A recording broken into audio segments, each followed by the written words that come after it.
সেই মানুষ তো একেবারে পুরুষদের দোষটা যে এরকম করলো, তৃতীয় বিয়ে করলো বা তৃতীয় বিয়ে করলো। না, আমি একটু বলি, আমি একটু বলি। হ্যালো, হ্যাঁ তোমাকে ওই যে মুফতি আবু বক্কর তার শালির সাথে কেলেঙ্কারি করছে কিনা বলো?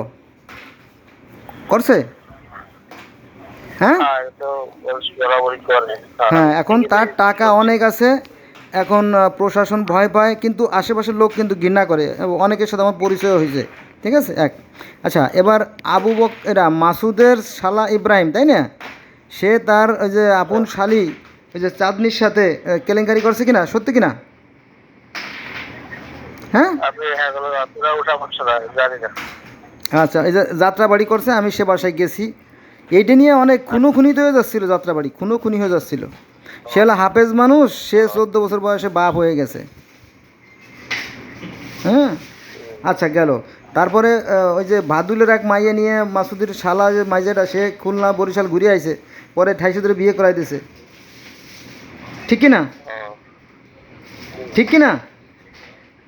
হ্যাঁ হ্যাঁ, শুনছি। তাইলে এই যে মানফুজের যে সিসি ক্যামেরার যে ছবি, সেটা তো আমার কাছে এখনও রয়েছে সংরক্ষিত। বুঝছো? এই মাদ্রাসাগুলোতে এই সমস্ত এইগুলো হয়, যত অপকর্ম এই মাদ্রাসাগুলোতে হয়ে আসছে, বুঝছো? হ্যাঁ, বল তো, উঠে ওঠা করে। এদেরকে কে শিখাবে? এদেরকে কে শিখাবে?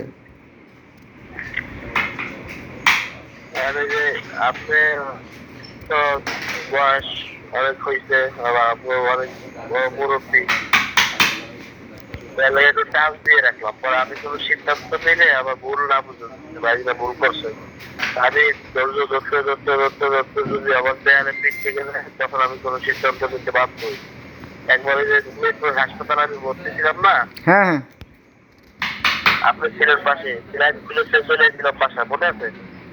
হ্যাঁ, সিলাইন হাতে সিলাইন লাগানো ছিল আবার, হ্যাঁ, হ্যাঁ, হ্যাঁ, হ্যাঁ, সিলাইন খুলে রাখতে হ্যাঁ, বাসায় চলে এসেছিলাম, মনে আছে নি? হ্যাঁ, হ্যাঁ, মনে আছে। তখন কিন্তু এই সিলাইনের পেশাব ছিল এই মেয়েটাই, এই হালি ভাই।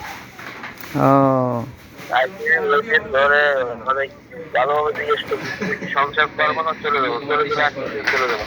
না, আমি হালিমা। থাকবো, আপনি যে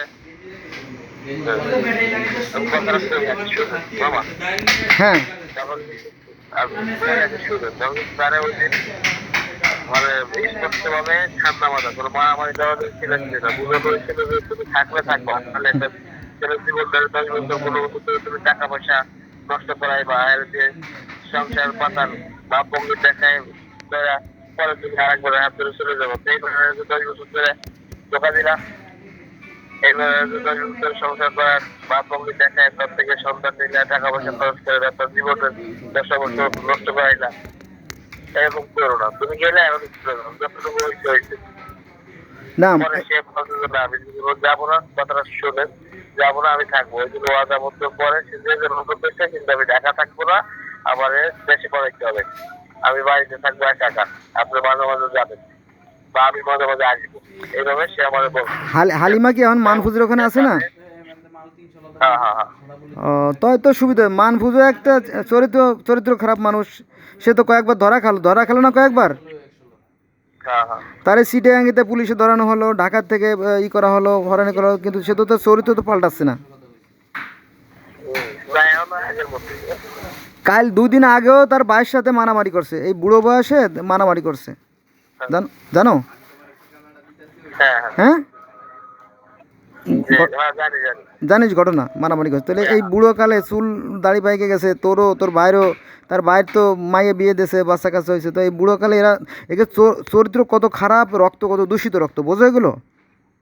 এরা কি আর জীবনে ভালো হবে? ওই মানভুজ তো আজকে এর বউরে নিয়ে বেড়াইতে যায়, তার বউরে নিয়ে ওখানে যায় সেখানে যায়, এগুলো তো করতেছে। এখন কি এখানে আমাদের কি বলার আছে বলো? আমি যদি হাসিনার কাছে, শেখ হাসিনার কাছে যে বলি যে এটা ফয়সলা করে দেয়, সে বলবে না যে যে সে পুরুষ মানুষ, সে যদি 4-5টা বিয়ে করে, এটা তার একান্ত ব্যক্তিগত ব্যাপার।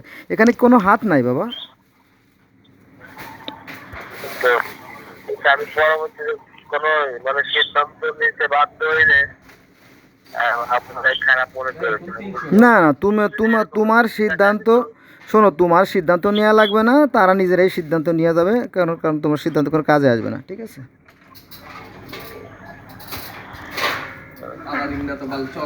আচ্ছা তোমার নিজে মনে করো তোমার নিজের বউ তো সাইড ডে, তাই না? সাইড ডে বউ মনে করো, সাইড একদম চলে গেলেও সাইড ডে। এখন তাদেরও তো চাহিদা আছে, তাদের চাহিদা আছে, তারা ইচ্ছে মতো বেড়াকের সাথে ঘষাঘষি করবে, ডলাডলি করবে, এই তো ব্যাস। নো চিন্তা, ডু ফুর্তি, ঠিক আছে। বাচ্চা কাচ্চাগুলো তো মাদ্রাসায় ভর্তি করে দেবে, বাস মানুষের তা ফাও খায়।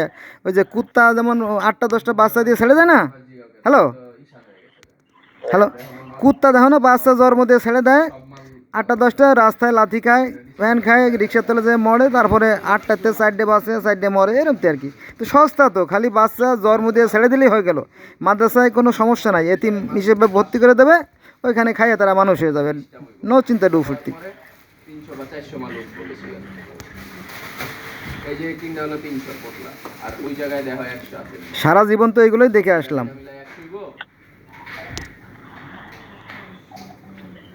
আচ্ছা হ্যালো, তাহলে হালিমা বেতন পাচ্ছে কত এখন? 15,000 পাবো না। তাহলে 15,000 তো সবই ফাও, তাই না? থাকা খাওয়া ফ্রি, খাওয়া ফ্রি, কত মজা না? এমনকি স্বামীও মনে হয় ফ্রি দিয়ে দিয়েছে মানফুস, কোনো সন্দেহ নাই, কারণ সে পারে। ওই যে আশরাফ নামে কি জানি একজন আছে, আশরাফ, তারপরে আরও অনেক কাহিনী তো জানি, এদের বললে তো সমস্যা, বললেই বিপদ, বুঝছো, বলা যাবে না।